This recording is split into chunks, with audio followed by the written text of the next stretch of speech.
Si tu te sens mal à l'aise quand on t'offre quelque chose, ce n'est pas de l'ingratitude. Ton cerveau associe l'amour aux actions, pas aux objets. En psychologie, on appelle ça la culpabilité du cadeau, un symptôme silencieux d'un amour qu'il fallait émériter enfant, et qui te suit encore aujourd'hui. Tu vois ce moment où tu dis clairement « pas de cadeau cette année ». Mais ta famille t'en offre quand même, parce que ça leur fait plaisir. Et toi, tu te retrouves avec pile d'objets que tu n'as pas demandé, et une tonne de culpabilité, pas assez reconnaissant, pas envie de les garder, même coupable d'y penser.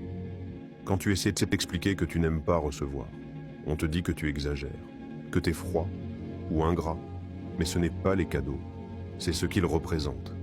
Cette gêne ne se limite pas aux fêtes, elle se glisse dans les détails du quotidien.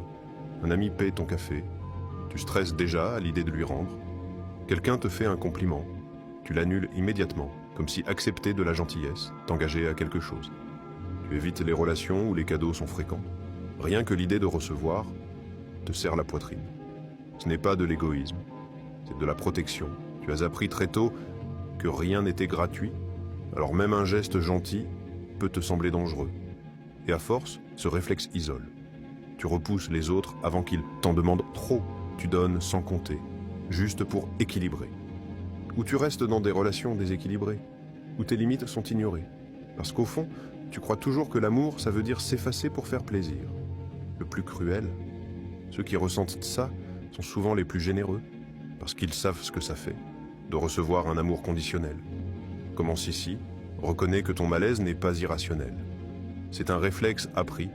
L'enfant en toi attend toujours le prix caché, mais tu es adulte maintenant, et tu as le droit de changer les règles. Essaye ça. La prochaine fois qu'on t'offre quelque chose, respire. Rappelle-toi, la majorité des gens donnent parce qu'ils tiennent à toi, pas pour manipuler. Laisse leur geste être simple.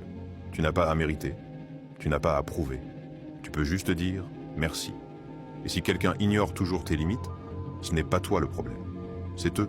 Tu peux dire merci, mais je n'ai pas besoin de cadeaux, ta présence me suffit. Et surtout, le monde te donne, pas parce que tu l'as mérité, mais parce que tu es là.